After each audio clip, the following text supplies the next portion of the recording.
Sementara itu, Kantor Wilayah Kementerian Hukum dan Hak Asasi Manusia Kemenkumham Provinsi Sulawesi Tengah memecat 5 pegawai di sejumlah UPT. Pemecatan ini dilakukan karena kelimanya terbukti tersandung kasus penyalahgunaan narkoba. Pemecatan tersebut merupakan rangkaian dari apel kebangsaan menuju lapas dan rutan bersinar oleh Lapas Palu. Beberapa model yang membawa gambar. Kantor Wilayah Kementerian Hukum dan Hak Asasi Manusia Provinsi Sulawesi Tengah memecat 5 pegawainya pada Rabu 6 Oktober.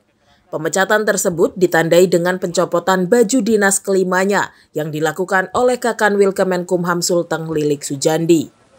Kelima orang ini merupakan mereka yang terlibat dalam kasus narkoba yang bekerja di Lapas Palu, Lapas Kolonodale, dan Lapas Parigi.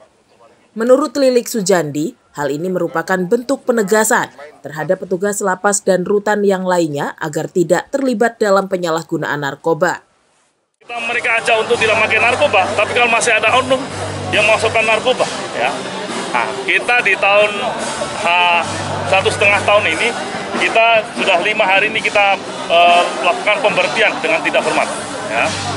Ada masih yang proses hukum, nanti kita akan susul lagi. Ini sebagai bagian dari upaya untuk penjeraan pada para petugas kita. Jangan sekali-kali terlibat narkoba.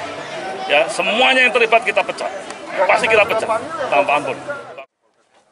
Pemecatan 5 orang pegawai di lingkup Kemenkumham Sulteng ini merupakan rangkaian dari apel kebangsaan menuju lapas dan rutan bersinar atau bersih dari narkoba, serta pengukuhan penggiat narkoba dan deklarasi menolak narkoba yang dilakukan oleh Lapas Palu.